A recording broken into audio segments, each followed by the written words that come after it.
అందరికీ నమస్కారం. ఈరోజే సోమవారం. ఆ మహాశివయ్యకు ఎంతో ప్రీతికరమైన విశిష్టమైన రోజు.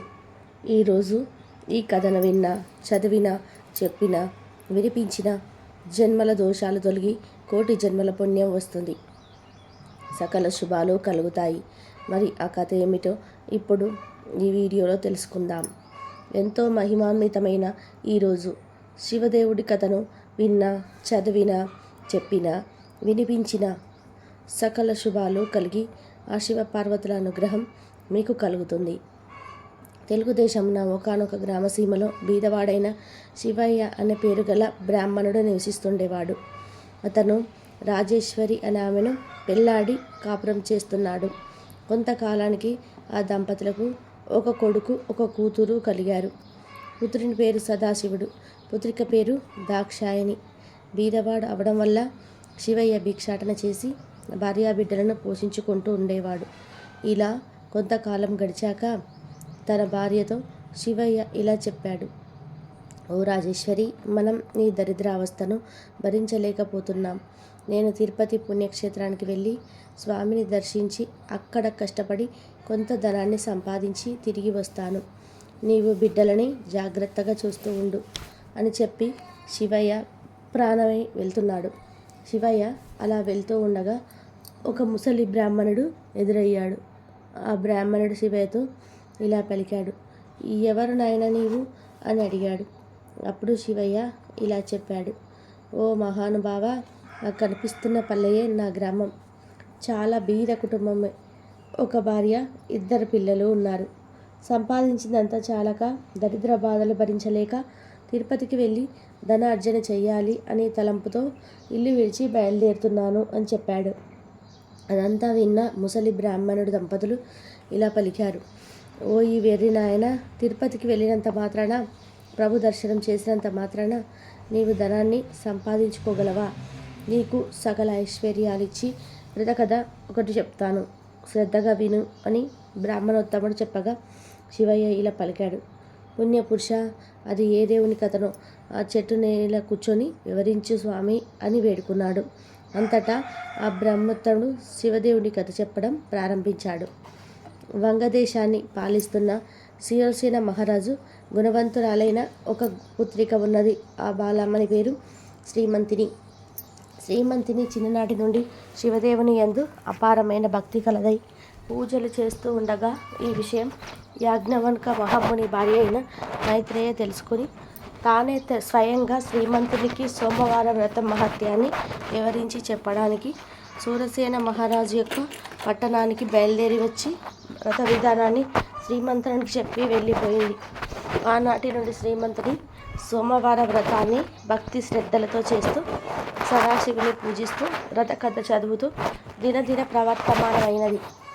ఇలా ఉండగా అంగదేశాన్ని ఇంద్రసేనుడు అనే మహారాజు పాలిస్తూ ఉండేవాడు. ఆ రాజుకు చంద్రాగతుడు అనే కొడుకున్నాడు. ఆ చిన్నవాడు సకల విద్యలు నేర్చుకొని పెళ్లి ఎడుగు వచ్చాడు. చంద్రాగతునకు వివాహం చేయాలి అనే తలంపుతో ఇంద్రసేన మహారాజు తన కొలువులో ఉన్న మంత్రి, పురోహిత సామర్థ్యతో యువరాజైన చంద్రగతునకు ఎక్కడైనా తగిన చిన్నదాన్ని చూడమని చెప్పి వారిని దేశాలకు పంపించాడు. వారు అనేక దేశాలు తిరిగి చివరకు వంగదేశ పరిపాలకుడైన సూరసేన మహారాజు పట్టణానికి చేరుకుంటారు. ఆ రాజుకు శ్రీమంతిని అనే కుమార్తె ఉన్నదని పరిచారకుల వల్ల తెలుసుకుని రాజు దర్శనానికై ఆస్థానానికి చేరుకుంటారు. అంతటా సూరసేన మహారాజు మంత్రి, పురోహితులను గౌరవించి తమరు వచ్చిన పని ఏమిటని అడిగారు. దానికి వారు ఇలా చెప్పారు: మహారాజా, మాది వంగదేశము. మా ఇంద్రసేన మహారాజుకి చంద్రాగతుడు అనే కుమారుడు ఉన్నాడు. అతనికి తగిన కన్య గురించి తెలుసు. తన పుత్రికారత్నమునకు శ్రీమంతిని దేవి గుణగణాలు తెలుసుకొని ఇక్కడికి వచ్చాము. ఇదిగో మా యువరాజు చిత్రపటము అని చూపించారు. రాజు ఆ చిత్రపటాన్ని కుమార్తెకు చూపించి ఆమె సమ్మతికి సంతోషించి కళ్యాణ ముహూర్తం నిశ్చయించి మహావైభవంగా వివాహం చేశాడు. వివాహమైన కొంతకాలానికి ఒక రోజున చంద్రాగతుడు తన వినోదపు చెలికారులతో యమునా నది తీరమున నావపై షికారు చేస్తున్న సమయంలో దురదృష్టవశాత్తు ఆ నావ నీటిలో మునిగిపోయింది. చంద్రాగద తప్ప మిగిలిన వాళ్ళందరూ చనిపోయారు. చంద్రాగదుని నాగకన్యలు పట్టుకొని తమ రాజైన తక్షకుని వద్దకు తీసుకుపోయారు. అప్పుడు తక్షకుడు చంద్రాగదుని చూసి, ఇతను ఎవరు, ఇక్కడికి ఎందుకు తీసుకువచ్చారు అని అడగగా నాగకన్యలు ఇలా చెప్పారు. మాకు తెలియదు మహారాజా, నీటి ప్రవాహంలో కొట్టుకొని పోతూ ఉండగా మాకు చిక్కడం వల్ల తమ దగ్గరికి తీసుకువచ్చాము అని సమాధానం చెప్పారు. దానితో తక్షకుడు దివ్య దృష్టి వల్ల చంద్రాగతుని వృత్తాంతం తెలుసుకుని, ఇతను సామాన్యుడు కాదు, ఇతను ధర్మపత్ని శ్రీమంతిని దేవి, శివుని ఆరాధిస్తూ సోమవార వ్రత ప్రభావం గల మహాప్రతివ్రత. అందువల్లే ఇతడు నీటిలో పడిపోయిన ప్రాణాలు విడవక మీకు చిక్కడం వల్ల అతనికి ఏ విధమైన అపాయము కలగలేదు అని నాగకన్యలకు చెప్పాడు. ఈ సంభాషణంతా వింటున్న చంద్రాగదుడు భయపడుతూ దిక్కులు చూడసాగాడు. అంతా తక్షకుడు చంద్రాగదుని వీపు చర్చి ధైర్యం కలగచేసి తన దగ్గర ఉన్న విలువైన మణులిచ్చి ఆ మణుల యొక్క ప్రభావం కూడా తెలియజేసి భూలోకానికి సాగనంపాడు. అక్కడ శ్రీమంతిని తన భర్త జాడ తెలియనందున నావ ప్రమాదంలో చెలికాండ్లతో పాటు తన భర్త కూడా మరణించి ఉంటాడని తలపోసి పరిపరి విధాలుగా విచారిస్తూ ఇలా బాధపడింది. ఓ శివదేవ, తల్లి పార్వతి, నేను విడవకుండా ఆచరిస్తున్న సోమవార వ్రతం యొక్క ఫలితం ఇదేనా అని దుఃఖిస్తూ కనులు మూసుకొనగా అప్పుడు స్వప్నంలో జగజ్జనని ఇలా పలికింది. అమ్మాయి, నీ భర్తకు ఏమీ భయం లేదు, విచారించకము, సజీవుడై ఉన్నాడు, త్వరలో నీ దగ్గరకు చేరుకుంటాడు అని చెప్పి అమ్మవారు అంతర్ధానమైనది. అంతలో శ్రీమంతిని మేల్కొని స్వప్నంలో దేవి చెప్పిన వాక్యాలు వృధా కావని మనస్సులో ధైర్యం చేసుకొని యథాప్రకారంగా సోమవార వ్రతాన్ని చేస్తూ ఉండగా దివ్య ప్రభావం కల మనులతో చంద్రగదుడు తన దేశానికి తిరిగి వచ్చాడు. ఇంద్రసేన మహారాజు కొడుకు రాకకు సంతోషించి జరిగిందంతా కూడా తెలుసుకొని తన కుమారుడు సజీవుడిగా ఉన్నాడని, మహిమగల మనులతో తిరిగి వచ్చాడని ఆ శుభవార్తను సూరసేన మహారాజుకు కబురంపి శుభముహూర్తాన శ్రీమంతిని దేవికి చంద్రాగదనకు వైభవోపేతంగా పట్టాభిషేకం చేశాడు. శ్రీమంతిని దేవి చంద్రాగదులు తన దేశ ప్రజలకి సోమవార వ్రతం ప్రభావం గురించి, శివదేవుడి మహిమల గురించి బోధిస్తూ ధర్మ మార్గంలో రాజపాలన చేస్తూ ఉన్నారు. శ్రీమంతిని దేవి తమ సోమవార వ్రత మహిమ వలనే 5వ తరం కాపాడుకోగలిగినదని ప్రజలంతా భావించి తాము కూడా సోమవార వ్రతం చేసి సకల సంపదలతో సుఖంగా ఉన్నారని ముసలి బ్రాహ్మణుడు శివయ్యతో చెప్పి ఇంకా ఇలా పలికాడు. శివయ్య, నీవు కూడా ఈ వ్రతాన్ని చెయ్యి, నీకు సకల ఐశ్వర్యాలు కలుగుతాయి అని పలకగానే శివయ్య ఎంతో ఆనందించి ఇలా అన్నాడు. ఓ మహాపురుష, ఈ వ్రతాన్ని ఎలా ఆచరించాలి నాకు తెలియచేయండి అని కోరాడు. అందుకు బ్రాహ్మణుడు ఈ విధంగా చెప్పసాగాడు. సోమవారం రోజున ఉదయమే లేచి స్నానాన్ని ఆచరించి గృహాన్ని శుద్ధి చేసి రంగురంగుల ముగ్గులు పెట్టి ఇంటికి ఈశాన్య భాగంలో పీట మీద శివదేవుని పటముంచి ఆవు నెయ్యితో కానీ కొబ్బరి నూనెతో కానీ దీపాన్ని వెలిగించి శివదేవుడికి టెంకాయ కొట్టి ధూపం వేసి మారేడు దళాలతో అభిషేకం చేసి 3 రకాల పువ్వులు పెట్టి భక్తితో పూజించి కొబ్బరి ముక్కలు తరిగి పంచదార కానీ బెల్లం కానీ కలిపి నైవేద్యం పెట్టి శివదేవుడి వ్రతకథ చదివించి ఆ ప్రసాదం అందరికీ పంచిపెట్టి తాము కూడా కళ్ళకద్దుకొని సేవించాలి. ఇలా 3 సోమవారాలు భక్తి శ్రద్ధలతో పూజిస్తే సిరి సంపదలు కలిగి మనసులో కోరికలు పరిస్తాయని ముసలి బ్రాహ్మణుడు చెప్పి అదృశ్యమయ్యాడు. కడు నిష్ఠతో వింటున్న శివయ్య బ్రాహ్మణుని కనుక, ఆహా, ఈ మహానుభావుడే నా పాలిట దేవుడు, నా అవస్థను చూసి నాకు ఈ ఉపదేశం చేశాడని భావించి తిరిగి ఇంటికి వెళ్ళి జరిగిందంతా కూడా భార్యకు తెలియజేశాడు. అప్పుడు భార్యాభర్తలు 3 సోమవారాలు భక్తి శ్రద్ధలతో శివదేవుని పూజించి ప్రసాదం ఇరుగు పొరుగు వారికి పంచిపెట్టి సుఖంగా ఉండగా వారికి దరిద్ర బాధలు పోయి అష్టైశ్వర్యాలు కలిగాయి. కొన్నాళ్ళకి ధనగర్వంచే వ్రతం చేయడం మానేశారు. వెంటనే శివదేవుడికి కోపం వచ్చి వీరి గర్వం అణచాలి అని మళ్ళీ దరిద్రుడిగా చేశాడు. దరిద్ర దశలో ఉన్న శివయ్య మరల యథాప్రకారంగా భిక్షాటనకు ఒక గ్రామానికి వెళ్ళి యాచించగా, ఈ వేళ మేము శివదేవుడి పూజ సోమవార వ్రతం చేసుకుంటున్నాము, ఇప్పుడు భిక్ష వేయడానికి వీలు లేదు అన్నారు. అయ్యో, సోమవార వ్రతాన్ని మర్చిపోయినందునే మాకు ఈ గతి పట్టినది. చాలా అపచారం చేశాము అనుకుంటూ ఇంటికి వెళ్ళి ఈ సంగతి భార్యకు జ్ఞాపకం చేశాడు.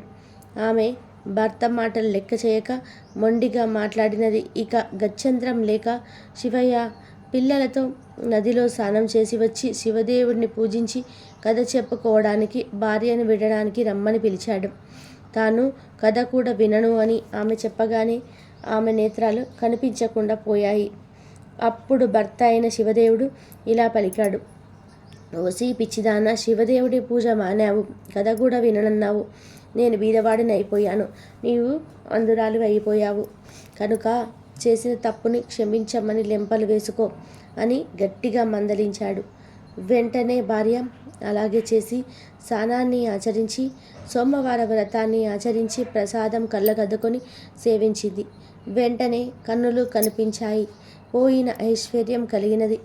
ఆనాటి నుండి ప్రతి సోమవారం ఆ దంపతులతో పాటే ఆ గ్రామస్తులు కూడా శివదేవుణ్ణి మారేడు దళాలతో పూజిస్తూ సకల ఐశ్వర్యాలతో తులతూగుతూ ఉన్నారు.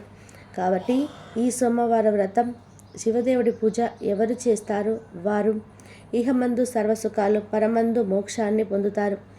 ఈ కథ విన్నవారికి, చదివిన వారికి సాంబశివుడు సకల ఐశ్వర్యాలు ప్రసాదిస్తాడని సూర పౌరాణికులు సౌనకాది మునులకు బోధించారు. సోమవార వ్రత కథ, ఆ కథ ఏమిటో ఇప్పుడు ఈ వీడియోలో తెలుసుకుందాం. పూర్వం ఒకప్పుడు ఒక నగరంలో ఒక సంపన్నమైన వ్యాపారి ఉండేవాడు.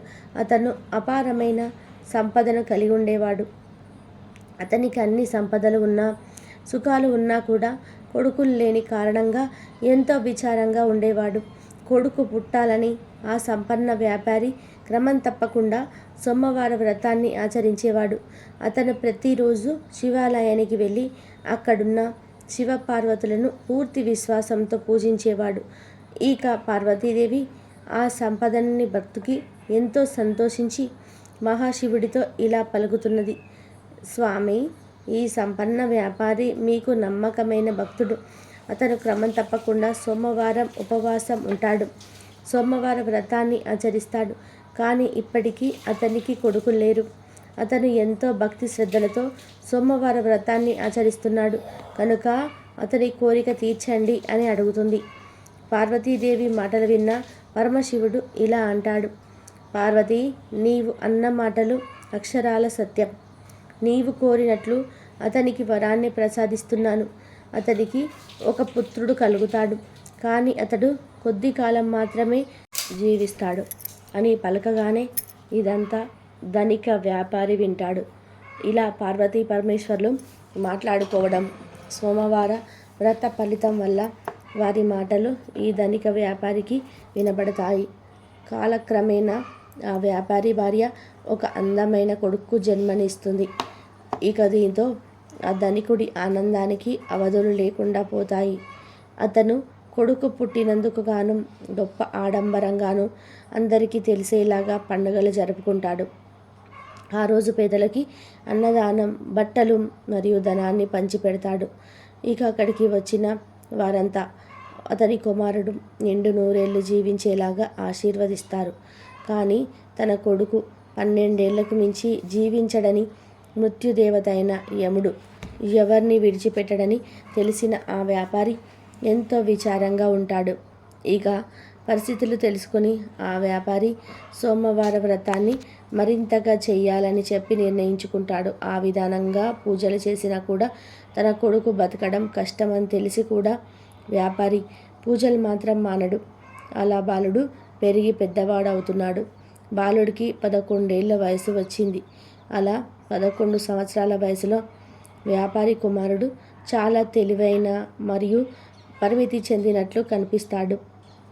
ఇక ఇరుగు పొరుగు వాళ్ళు అందమైన అమ్మాయితో పెళ్లి చేయమని వ్యాపారికి సలహా ఇస్తారు. వ్యాపారి భార్య కూడా తన కుమారుడికి వివాహం చేయమని వ్యాపారిని కోరుకుంటుంది. ఆమె దానికోసం పదే పదే పట్టుబడుతుంది. కానీ అల్పాయుష్కుడైన కొడుక్కి వివాహమేమిటి అని వ్యాపారి వివాహానికి అంగీకరించాడు. ఇక ఆ వ్యాపారి తన బావను పిలిచి ఇలా పలుకుతాడు. చూడు బావా, నా కొడుకును కాశీకి తీసుకువెళ్ళు. అతనికి మంచి చదువు నేర్పించు. ఆధ్యాత్మిక జ్ఞానం నా కొడుకు కలగాలి.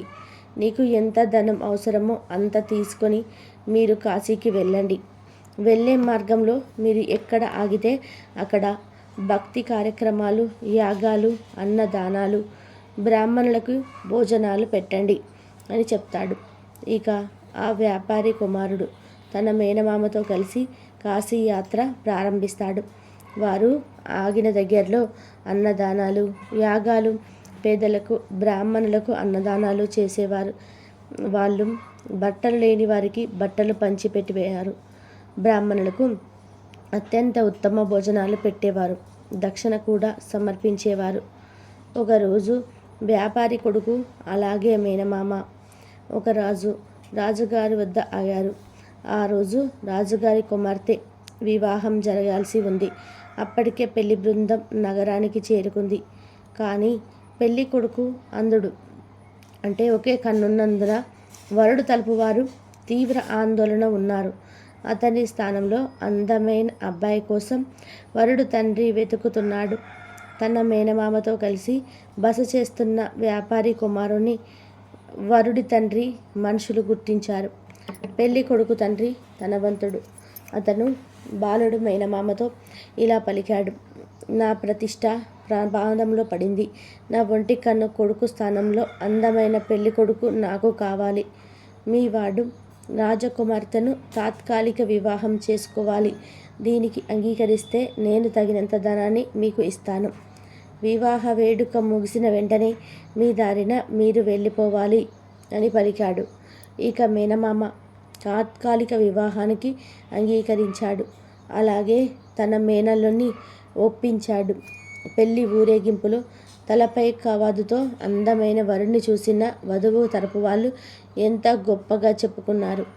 వ్యాపారి కుమారుడు మరియు రాజకుమార్తె అగ్నిగుండం చుట్టూ తిరుగుతూ వివాహం చేసుకున్నారు.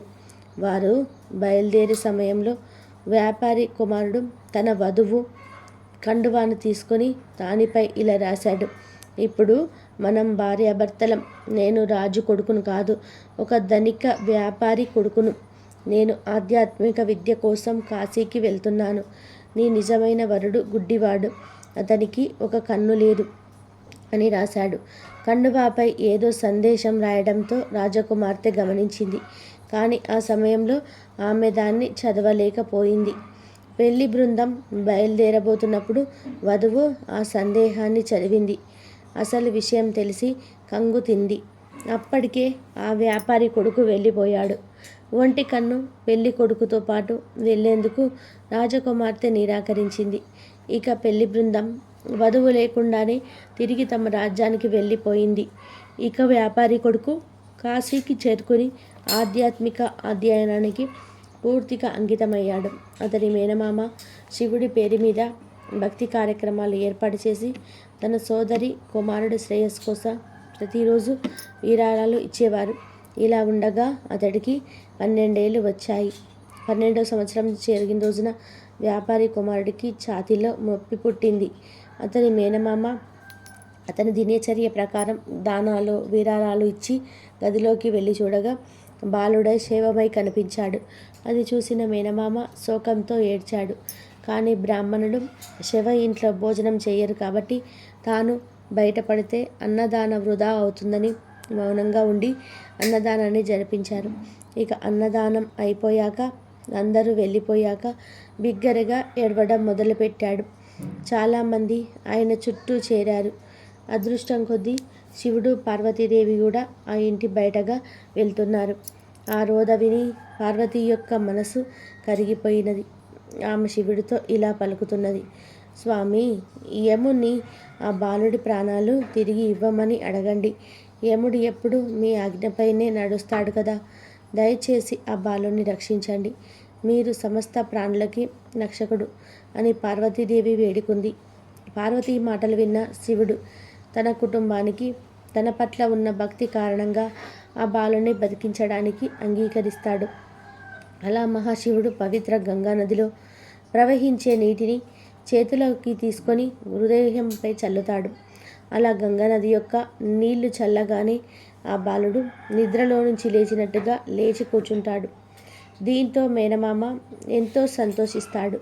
ఇక ధనికుడు కుమారుడు ఆధ్యాత్మిక విద్య ముగిశాక ఇంటికి తిరిగి ప్రయాణం కడతాడు.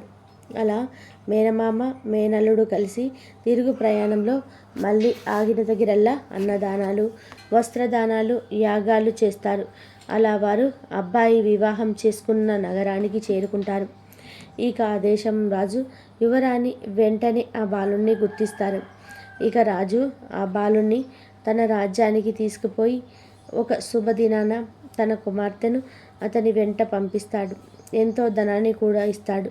ఇక వ్యాపారి కుమారుడు తన వధువుతో సహా తన నగరానికి చేరుకుంటాడు. కొడుకు చనిపోతే ఆత్మహత్య చేసుకోవాలని మౌనంపై ఎక్కుతారు వ్యాపార దంపతులు. తర్వాత తల్లిదండ్రులు జరిగిందంతా కూడా తన కుమారుడి ద్వారా తెలుసుకొని తన కుమారుడిని బతికించినందుకు మహాశివుని పరిపరి విధాలుగా స్తుతిస్తారు.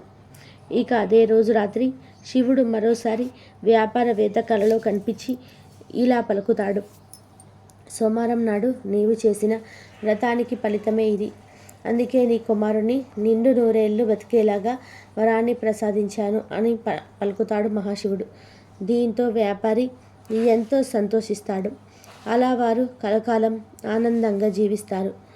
ఎంతో విశేషమైన పవిత్రమైన ఈ కథను ఎవరైతే ఈరోజు వింటారో, లేక చదువుతారో, లేక చెప్తారో, లేక వినిపిస్తారో వారి జన్మల పాపాలు తొలగి కోటి జన్మల పుణ్యం వస్తుంది.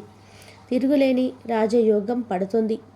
ఇక వారి ఇంట్లో అన్ని శుభాలే కలుగుతాయి. మహాశివుడి విశేషతను తెలిపే మరొక కథను ఎప్పుడు తెలుసుకుందాం. పూర్వకాలంలో ఒకానొక గ్రామంలో ఒక నిరుపేద కుటుంబం ఉండేది. ఆ పేద దంపతులకు 2 కుమార్తెలు, 1 కుమారుడు ఉన్నాడు. వారి కుటుంబం జరుగుబాటు కూడా చాలా దుర్బలంగా ఉండడం వల్ల పెద్దవాళ్ళైన 2 కుమార్తెలు అడవికి వెళ్ళి కట్టెలు ఏరుకొని వచ్చి వాటిని గ్రామంలో అమ్మి కుటుంబ పోషణ కొనసాగిస్తూ ఉండేవారు. ఇలా కాలం గడుస్తూ ఉండగా ఒకనాడు ఆ అక్క చెల్లెలు పుల్లలు ఏరుకొని గ్రామానికి వస్తూ ఉండగా పొలిమేరలోనే ఒక ఇంట్లో ఏదో పూజ చేయడం చూసి ప్రసాదం తెచ్చుకోవాలని అక్కడికి వెళ్తారు. అక్కడ జరిగే పూజా కార్యక్రమాలు చూసి ముచ్చటపడి ఆ అమ్మాయిలిద్దరూ పూజ గురించి, చేసే విధానం గురించి ఇంటి యజమాని అడిగి తెలుసుకుంటారు. ఇక ప్రసాదం తీసుకొని ఇంటికి వెళ్తున్న వాళ్ళకి ఆ పూజ తాము కూడా చేసుకోవాలన్న ఆశ కలుగుతుంది. ఒక చెట్టు మొదట తన గంపన దింపి అక్కడ శుభ్రం చేసి మర్రి ఆకులు, మర్రి పళ్ళు, పత్రి పోగు చేసుకొని వచ్చి నువ్వే మా దేవుడవి అని అక్కడ గల ఒక రాతిని ఆ చెట్టు మొదట్లో పెట్టి పూజ చేసి స్వామి ఇవే తమలపాకులు, ఇవే వక్కలు, ఇవే పళ్ళు అని మర్రి ఆకులను, మర్రి పళ్ళను, మర్రి ఊడలను పెడతారు. ఇవే తోరాలు అనుకోమని మర్రి ఊడలను స్వామి ముందు పెట్టి భక్తితో పూజ చేస్తారు ఆ అక్క చెల్లెలు. తర్వాత వారు ఇంటికి బయలుదేరుతారు. తమ తమ గంపలను నెత్తిన ఎత్తుకుపోగా వాటిలోని పుల్లలన్నీ కూడా బంగారు పుల్లలుగా మారిపోతాయి. వారు ఆనందంతో ఇంటికి వెళ్ళి తల్లిదండ్రులకు జరిగిందంతా చెప్తారు. ఆ పుల్లలు అమ్ముకొని శ్రీమంతులు అయిపోతారు. సిరి సంపదలు పెరిగిన ఆ సుందరాంగులను తూర్పు నుంచి ఒక మహారాజు వచ్చి పెద్దామెను, పరమణ నుంచి ఒక మహారాజు వచ్చి చిన్నామెను వివాహం చేసుకుంటారు. ఆ అక్క చెల్లెలిద్దరూ వారి వారి రాజ్యాలకు వెళ్తూ భక్తి శ్రద్ధలతో ప్రతి సంవత్సరం కార్తీక మాసంలో ఈ నోము నోచుకోమని చెప్పి వెళ్తారు. వారిద్దరూ ఆ ప్రకారం తమ రాజ్యంలోనే నోము నోచుకుంటూ కాలం గడుపుతూ ఉంటారు. ఇక కుమారుడు పెరిగి పెద్దవాడవుతాడు. ఇక తల్లి కార్తీక నోమును భారీగా చేయాలని సంకల్పం చేసుకుంటుంది. ఇక పాత తోరాలు తీసి పెరట్లో కాకరపాదు మీద విసిరేస్తుంది. వాటి స్థానంలో బంగారు తోరాలు చేయిస్తుంది. నవకాయ పిండి వంటలతో గారెలు, బూరెలు వీటితో భోజనాలు ఏర్పాటు చేస్తుంది. ఇక గ్రామస్తులంతా తల్లి కొడుకులను ఎంతగానో ప్రశంసిస్తారు. ఇక తోరాన్ని ఎప్పుడైతే ఆమె కాకర పాదు మీద విసిరేస్తుందో అప్పటి నుంచి ఆ మహాశివుడి కర్ణ మందగిస్తుంది. ఏడాదికేడాది వారి సిరి సంపదలు తులిగి పేదరికం దాపరిస్తుంది. తినడానికి తిండి లేని దుస్థితి కలుగుతుంది. ఏ పని చేయాలన్నా జరగకపోగా కష్టాలు ఎదురవుతాయి. ఆ తోరం ఎప్పుడైతే కాకర పాదు మీద విసిరేసిందో ఆ కాకరకాయల్లో బంగారం నిండుకుంటుంది. కానీ ఇంట్లో వాళ్ళు అది గ్రహించరు. ఒకసారి తల్లి పెరట్లో ఇరుగ కాసిన కాకర పాదును చూసి కొన్ని కాయలు కోసి కొడుక్కు ఇచ్చి అంగడికి వెళ్ళి చారెడు నూకలు, పప్పు, ఉప్పు తీసుకురమ్మని పంపిస్తుంది. కొడుకు అవి తీసుకొని వెళ్ళి షావుకారు దగ్గరికి వెళ్ళి నిల్చుంటాడు. ఎంతసేపటికి ఆ షావుకారు కొడుకును చూడడు. తర్వాత షావుకారు అతన్ని చూసి ఏమిటి తీసుకొచ్చావు అని ప్రశ్నించాడు. దానికి కొడుకు ఇలా పలుకుతాడు, అయ్యా, ఈ కాకరకాయలు తీసుకొని బియ్యం ఇప్పించండి, మీ పేరు చెప్పుకొని ఈ పూటకు ఇంత గంజి తాగుతాము అని పలుకుతారు. దానికి షావుకారు ఇలా అంటాడు, అలానా, మీకు దారపోయడానికి మాకు ఊరికే వచ్చిన సిరి సంపదలు ఏమీ లేవు, వెళ్ళిపో వెళ్ళిపో అని కసురుకుంటాడు. కానీ ఆ బాలుడు బతిమిలాడగానే ఇక ఇతను వదిలేలా లేడు అని దోషడు బియ్యం పప్పు ఇప్పించి పంపించేస్తాడు షావుకారు. ఆ పూటకు వారు ఆకలి తీర్చుకొని మరుసటి రోజు మరికొన్ని కాయలు కోసి మరో అంగడికి వెళ్ళి అమ్ముకొని రమ్మని పంపిస్తుంది తల్లి. దాంతో కొడుకులు ఆ కాకరకాయను పట్టుకొని అంగడి వీధికి వెళ్తున్నప్పుడు షావుకారు అతన్ని ఆపి, ఏమి కావాలంటే అవి ఇస్తాను, రోజు కాకరకాయలను నాకే ఇవ్వాలని చెప్పి బియ్యం ఇచ్చి పంపిస్తాడు. ఆ షావుకారుకు ఎందుకు అలా దయ కలిగింది అంటే ముందు రోజు తాను తీసుకున్న కాకరకాయలు కూర చేసే నిమిత్తం వాటిని కొయ్యగానే వాటిలో నుండి బంగారు ముద్దలు రాలి పడతాయి. ఆ కాకరకాయలు మరెవరికీ దక్కకూడదని ఆ షావుకారు ఎంత ఇవ్వడానికైనా సిద్ధపడతాడు. అలా రోజు కుర్రవాడి దగ్గర కాకరకాయలు కొంటూ ఉండేవాడు షావుకారి. ఇలా ఉండగా కొన్ని రోజులకు ఆ చెట్టుకున్న కాకరకాయలు అయిపోయాయి. ఆ షావుకారు చిల్లి గవ్వ కూడా ఇవ్వడం మానేశాడు. ఇక చేసేదేమీ లేక తల్లి తన కుమారుని ప్రయాణం చేసి తూర్పున ఉన్న పెద్ద అక్క దగ్గరకు పంపుతుంది. మన కష్ట సుఖాలను ఆమెకు చెప్పి ఏమైనా సహాయాన్ని అడగామంటుంది. దాంతో కొడుకు అక్కగారింటికి చేరుకొని నౌకర్లు లోపలికి వెళ్ళనివ్వకపోతే అక్కడే ఉండగా తల ఆరబోసుకోవడానికి మేడ మీదకు వచ్చిన అక్కగారు తమ్ముడిని చూసి లోపలికి తీసుకువెళ్తుంది. అక్కగారికి ఇంటి పరిస్థితులన్నీ కూడా తెలియజేస్తాడు తమ్ముడు. దాంతో అక్కగారు ఒక గుమ్మడికాయను దులిపించి అందులో వరహాలు పోసి తమ్ముడు చేతికిచ్చి దానిని అమ్మకు ఇవ్వవలసిందిగా చెప్పి పంపుతుంది. అలా తిరిగి వస్తూ తమ్ముడు అక్కగారు ఇచ్చిన సద్ది తినాలని ఆ గుమ్మడికాయ నేల మీద పెట్టి చద్దన్నం తింటూ ఉంటాడు. అంతలో ఎక్కడి నుంచో ఒక పెద్ద గద్ద వచ్చి ఆ గుమ్మడికాయను తన్నుకుపోతుంది. చేసేది లేక ఉత్తి చేతులతో ఇంటికి వెళ్ళడం ఇష్టం లేక బడమర ఉన్న చిన్న అక్కగారింటికి వెళ్తాడు తమ్ముడు. అక్కడ చిన్నక్క నౌకరి వాళ్ళతోనే తమ్ముడి రాక గురించి విని బయటకు వచ్చి తమ్ముడిని లోపలికి తీసుకువెళ్తుంది. కష్ట సుఖాలు అడిగి తెలుసుకుంటుంది. వెంటనే ఆమె ఒక చెప్పుల జతలో వరహాలు పెట్టి కుట్టించి దాన్ని ఎక్కడ విడవక తిన్నగా ఇంటికి వెళ్ళమని చెప్పి పంపుతుంది. ఆ అక్క ఏమీ ఇవ్వలేదు, ఈ అక్క ఏమీ ఇవ్వలేదు అని బాధపడుతూ ఇంటికి బయలుదేరుతాడు కొడుకు. ఎండకు తీవ్రతకు అతనికి బాగా దాహం వేస్తుంది. వెంటనే అతను కొంచెం ముఖం కడుక్కొని మంచినీళ్ళు తాగాలని నిర్ణయించుకుంటాడు. అత్తగారు ఆ చెప్పుల జతను ఎక్కడ విడవకూడదని చెప్పడం వల్ల చెప్పులతోటే చెరువులోకి దిగుతాడు అతడు. కానీ ఆ బురదలో చెప్పులు కూరుకుపోయి ఎంతకాలం వెతికినా కూడా దొరకకుండా ఈ సంగతంతా చెప్పిన పెద్దక్క గారిని సహాయం అడగని తిరిగి ఆమె వద్దకు వెళ్తాడు తమ్ముడు. అది కార్తీక మాసం అవడం వల్ల నోము నోచుకుంటూ ఉంటుంది పెద్దక్క గారు. తమ్ముడు ఇంటికి రాగానే తమ్ముడు జరిగిందంతా కూడా చెప్పగానే ఆ నోమును కూడా అతని చేతితో నోయిస్తుంది. ఆడంబరం కాదు ముఖ్యం, భక్తే ముఖ్యమని చెప్పి ఇంటికి వెళ్ళి తన తల్లిని కూడా నోము నోయించేలాగా చేయమని తమ్ముడికి చెప్పి కొంత ధనాన్ని ఇచ్చి పంపుతుంది.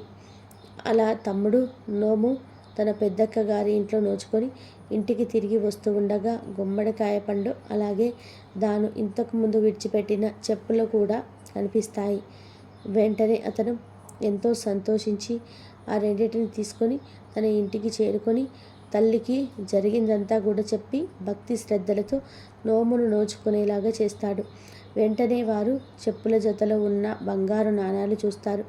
అలాగే గుమ్మడికాయలో ఉన్న నాణాలు కూడా చూస్తారు. అలా వారు క్రమంగా తిరిగి ఊపందుకొని తిరిగి పూర్వ వైభవంతో జీవిస్తారు. చాలా కాలం క్రితం ఒక అరణ్యానికి సమీపంలో ఒక పేద కుటుంబం నివసిస్తూ ఉండేది.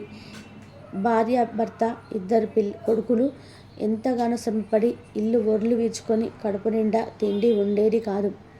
అలాగే బట్టలు కూడా లేక చిరిగినవి తొడుక్కుంటూ కాలం గడుపుతూ ఉండేవారు. ఇక వారి పెద్ద కొడుకు ఈ బతుకు బతికేనా, ఈ విధంగా ఉండేదానికన్నా తిరిగి అడుక్కోవడం మేలు అనుకుంటూ తెల్లవారుతుండగా బయలుదేరి చీకటి పడేదాకా నడిచి ఒక రాజభవనం చేరుకుంటాడు. ఆ భవనం ముందు మెట్ల దగ్గర నిలబడి ఉన్న రాజు అతన్ని చూసి ఇలా పలికాడు. ఎవరు నీవు, ఎక్కడికి నీ ప్రయాణం అని అడిగాడు. దానికి పెద్ద కొడుకు ఇలా పలికాడు. మహారాజా, ఒక చోటనే లేదు, ఎక్కడ పుట్ట గడిస్తే అక్కడికే నా ప్రయాణం అని సమాధానం చెప్పాడు. దానితో రాజు ఇలా అన్నాడు, అయితే మీకు పని కావాలన్నమాట. నా 7 గుర్రాలను కాస్తావా? నీకు వేడి జీతం ఇవ్వను. రోజంతా గుర్రాల వెంట తిరిగి సాయంకాలం ఇంటికి తిరిగి వచ్చి గుర్రాలు ఏం తిన్నది ఏం తాగుతున్నది నాకు చెప్పాలి. నిజం చెప్పావు అంటే నీకు నా కూతుర్నిచ్చి పెళ్లి చేస్తాను. అబద్ధం ఆడావు అంటే చావగొట్టి పంపిస్తాను అని రాజు అన్నాడు. ఇక పేదవాడి పెద్ద కొడుకు ఇదేమంత పెద్ద పని కాదు అనుకొని అప్పటికప్పుడే రాజుగారికి అల్లుడు అయిపోయినట్టుగా ఆనందపడ్డాడు. ఇక రాజుతో ఇలా అన్నాడు, మహారాజా, మీ గుర్రాలు కాయడానికి నన్ను పెట్టుకోండి అని చెప్పాడు. మర్నాడు తెల్లవారుతూ ఉండగా గుర్రపు సాలకు వెళ్ళాడు పేదవాడి పెద్ద కొడుకు. ఆ గుర్రాలను తెల్లగా అందంగా ఉన్నాయి. అక్కడ 7 గుర్రాలను వదిలిపెట్టి అవి బయటకు వస్తూ ఉంటాయి. శరవేగంతో బేలదీసి పరిగెత్తసాగాయి. పేదవాడి పెద్ద కొడుకు సత్తువ కొద్దీ వాటిపైన పరిగెడుతుంటాడు. గుర్రాలు ఎక్కడ కూడా ఆగకుండా కొండ పక్కగా పరిగెత్తసాగాయి. పోయిన కొద్దీ వాటి వేగం తిరుగుతుందే కానీ ఏమాత్రం తగ్గటం లేదు.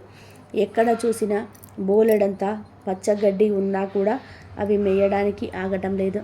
కొండల దాకా వచ్చేసరికి పేదవాడి పెద్ద కొడుకు ఇక పరిగెత్తలేకపోయాడు. అతని శరీరమంతా కూడా చెమటతో తడిసిపోయినది. ఆయాసం వచ్చింది. కాళ్ళు తడబడుతున్నాయి.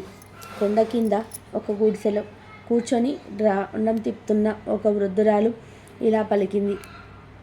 రా బాబు, ఇలా రా, నీ చెమట తోడుస్తాను అని ప్రేమగా ఆహ్వానించింది. అతను ఆశ్చర్యపడుతూ వృద్ధురాలి కేసి చూసి గుర్రాల కోసం చూసే లోపుగా అవి ఎటో వెళ్ళిపోయాయి. ఇక వాటిని అందుకునే ఆశ లేదని నిశ్చయించుకొని పేదవాడి పెద్ద కొడుకు వృద్ధురాలి గుడిసెలోకి ప్రవేశించాడు. అప్పుడు వృద్ధురాలు అతని ఒంటి మీద చెమటంతా కూడా తుడిచి కాస్త గాలి విడిచి జుట్టు దువ్వి ఉపచారాలు చేసింది. కాస్త విశ్రాంతి పొందిన తర్వాత అతను లేచి నిలబడి, ఇక మా ఇంటికి పోతాను. రాజుగారి దగ్గరకు వెళ్ళడం వృధా. వెళ్తే రాజుగారు గుర్రాలు ఏం తిన్నాయి ఏం తాగాయి అని నన్ను అడుగుతారు. చెప్పలేకపోతే చావు కొట్టి పంపిస్తారు. ఇంతటి రానికి అక్కడికి వెళ్ళడం దేనికి అని పలికాడు. ఆ మాటలకు వృద్ధురాలు, ఈ మాత్రానికే భయపడతావేమిటి బాబు? ఎక్కడైనా గుర్రాలు గడ్డి తిని నీళ్లు తాగుతాయి. రాజుగారితో ఆ మాటే చెప్పు అని సలహా ఇచ్చింది వృద్ధురాలు. ఇక సాయంత్రం అయ్యేశాక గుర్రాలు తిరిగి వచ్చేదాకా పేదవాడి పెద్ద కొడుకు వృద్ధురాలి గుడిసెలోనే ఉండి వాటి వెనకాలే రాజభవనానికి చేరుకున్నాడు. వారిని చూస్తూనే రాజు ఇలా పలికాడు. గుర్రాలను జాగ్రత్తగా కాచావా? అవి ఏం తిన్నాయి ఏం తాగాయి అని అడిగాడు. దానికి పేదవాడి పెద్ద కొడుకు ఇలా చెప్పాడు. మహారాజా, గుర్రాలు గడ్డి తిని నీళ్లు తాగాలని చెప్పాడు. ఇక రాజు వాడిని పట్టుకొని చావబాది కొట్టి పంపించండి అని కోపంగా భటులను ఆజ్ఞాపించాడు. వృద్ధురాలి సలహా విన్నందుకు ఒళ్ళంతా ఊనం చేయించుకొని పేదవాడి పెద్ద కొడుకు సగ ప్రాణంతో ఇంటికి చేరుకున్నాడు. ఇక పెద్ద కొడుకు తిరిగి రాగానే చిన్న కొడుకు తన పొట్ట కాను పోసుకొని ఇంటి నుంచి బయలుదేరాడు. అతను కూడా ఒక రోజంతా నడిచి చీకటి పడే వేళకు రాజభవనం చేరుకున్నాడు. రాజు తన గుర్రాలు ఖాయమని, అవి ఏం తిన్నాయో ఏం తాగాయో చెప్పమని, నిజం చెప్తే తన కూతుర్నిచ్చి పెళ్లి చేస్తానని, అబద్ధం చెప్తే చావగొట్టి పంపిస్తానని చెప్పాడు. అందుకు పేదవాడి చిన్న కొడుకు కూడా సిద్ధపడ్డాడు. మరునాడు తెల్లవారుతూ ఉండగానే గుర్రాలను వదిలాడు. అవి పరిగెత్తసాగాయి. చిన్నవాడు వాటికంటే ముందు రండి, నాతో కలిసి పరిగెత్తండి అని వాటిని ఆహ్వానించాడు. గుర్రాలు కొండ ప్రాంతానికి చేరేసరికి చిన్నవాడు పరిగెత్తుతూనే ఉన్నాడు. అతను పరిగెత్తడం వల్ల చెమటలు కారుతున్నాయి. కానీ పరుగు మాత్రం మారలేదు. ఇంతలోనే గుడిసెలో ఉన్న వృద్ధురాలు, రా బాబు రా, చెమట తుడుస్తాను అని ఆహ్వానించింది. దానికి చిన్నవాడు, నీరు చిక్కితేనే కదా నీకు అంటూ గుర్రాలతో సమానంగా పరిగెత్తసాగాడు. కానీ గుర్రాలు ఇక అతన్ని దాటిపోయేటట్లు కనిపించాయి. దీంతో చిన్నవాడు అన్నిటికన్నా వెనక ఉన్న గుర్రం జూలు పట్టుకొని ఎగురుతూ దాని మీద కూర్చొని ఉన్నాడు. ఆ గుర్రాలు చాలా దూరం పరిగెత్తి ఒక దట్టమైన అరణ్యం మధ్యలో ఉన్న ఒక దేవాలయం ప్రాంగణంగా వెళ్ళి నిల్చున్నాయి. అదే వాటి గమ్యస్థానమని గ్రహించిన చిన్నవాడు తాను ఎక్కిన గుర్రం నుండి కిందకు దిగి ఆలయ ప్రాంగణం వైపు నడిచాడు. గుర్రాలు ఒక్కొక్కటిగా ఆలయ ప్రాంగణంలోకి అడుగు పెట్టగానే అందమైన యువకులుగా మారిపోయాయి. ఈ వింత పరివర్తన చూస్తూనే చిన్నవాడు ఆశ్చర్యపోయాడు. ఆ యువకుల్లో ఒకడు పేదవారి చిన్న కొడుకును దగ్గరకు పిలిచి తమ విషయం ఇలా చెప్పారు. మేము 7 రాజుగారి కొడుకులం. మా నాన్న నీకిచ్చి పెళ్లి చేస్తానన్నది మా చెల్లెల్ని. దారిలో నిన్ను పిలిచిన ముసల్ది మంత్రగత్తె. తన మంత్రశక్తితో మమ్మల్ని ఇలా మాయ చేసింది. దాని మంత్రం ఈ ఆలయ ఆవరణలో అస్సలు పనిచేయదు. అందుచేత పగలు సాధ్యమైనంతసేపు మనుషులుగా ఉంటాం. మనుషులు తిండే తింటాం. మనుషులు తాగే పానీయాలే తాగుతాం. మేమేమి తింటామో ఏమి తాగుతామో నువ్వే చూస్తావు కనుక ఆ సంగతి మా నాన్నకు చెప్పు. అలా చెప్పగానే ఆయన మా చెల్లెలు నీకిచ్చి వివాహం చేస్తాడు. ఆ తర్వాత నీ వల్ల మాకు ఒక ఉపకారం కావాలి. ఈ గుడి గర్భగుడిలో ఒక కత్తి ఉంది. అది మంత్రపూరితమైనటువంటి కత్తి. నీవు దాన్ని తీసుకొని పాటు ఇంటికి వచ్చి రాత్రి మేము గురుపుశాలలో కట్టి ఉన్నప్పుడు ఆ కత్తితో మా తలలు నరికి, దాంతో మాకు ఈ గుర్రాల రూపం పోయి మనిషి రూపం శాశ్వతంగా వచ్చేస్తుంది. ఈ మాటలు చెప్పి పెద్ద రాజకుమారుడు పేదవాడి చిన్న కొడుకును గర్భగుడిలోకి తీసుకుపోయి ఒక మూల ఆడించి ఉన్న కత్తిని చూపించాడు. చిన్నవాడు దానిని 2 చేతుల పట్టుకొని తేలికగా ఎత్తలేకపోయాడు. అది చాలా బరుగ్గా ఉంది. ఇక రాజుగారి పెద్ద కొడుకు పేదవాడి చిన్న కొడుకుతో ఇలా పలుకుతాడు. గర్భగుడిలో ఒక గంట ఉంది. దాంట్లో ఉంది ఒక మంత్రజలం. దాన్ని 3 బుక్కలు తాగమని రాజకుమారుడు పలికాడు. ఇక పేదవాడి చిన్న కొడుకు ఆ నీటిని 3 చుక్కలు తాగి ఒక చేత్తోనే కత్తిని పెట్టుకొని తేలికగా ఎత్తుకగలిగాడు. తర్వాత రాజకుమారుడు ఆ గుడి ఆవరణలోని వంట చేసుకున్నాడు. వంటకు కావలసిన సమస్త పదార్థాలను గుడిలో ఒక పక్కన ఉన్నాయి. రాజకుమారుడితో పాటు పేదవాడి చిన్న కొడుకును కూడా భోజనం చేశాడు. సూర్యాస్తమయం కాబోయేదాకా వారంతా గుడిలో విశ్రాంతి తీసుకొని ఇంటికి తిరిగి బయలుదేరారు. గుడి దాటి బయటికి రాగానే రాజకుమారుడు యథాప్రకారంగా గుర్రాలుగా మారిపోయారు. పేదవాడి చిన్న కొడుకు కత్తితో సహా ఒక గుర్రంపై ఎక్కాడు. అతడు గుర్రాలతో తిరిగి వచ్చేటప్పుడు ముసలిది చిన్నవాడిని చూసి కళ్ళల్లో నిప్పులు రాలుస్తూ అతన్ని బెదిరించింది. ఇక పేదవాడి చిన్న కొడుకు రాజుగారి భవనం చేరుకొని రాజుగారు ఇలా అన్నాడు. గుర్రాలను సరిగ్గా కాచావా అని అడిగాడు. దానికి పేదవాడి చిన్న కొడుకు, మహారాజా కాస్తాను అన్నప్పుడు కాయకుండా ఉంటానా అన్నాడు. అయితే ఏం తిన్నాయి, ఏం తాగాయి అని రాజు ప్రశ్నించాడు. దానికి పేదవాడు చిన్న కొడుకు, మనుషులు తినే తిండి తిన్నాయి, మంత్రజలం తాగాయి అని సమాధానం చెప్పాడు. దాంతో రాజు సంతోషించి, ఈ మాట చెప్పగలవాడు ఒక్కడు కూడా లేడు కదా, నేను అన్న ప్రకారం నా కూతుర్నిచ్చి నిన్ను అల్లుని చేసుకుంటాను అన్నాడు. రాజు అన్నాడు. ఆ రాత్రి అందరు పడుకున్నాక పేదవాడి చిన్న కొడుకు కత్తి తీసుకొని గుర్రపు సాల్లోకి వెళ్ళాడు. కానీ గుర్రాల మెడలు నరకాలంటే అతడికి చేతులు రాలేదు.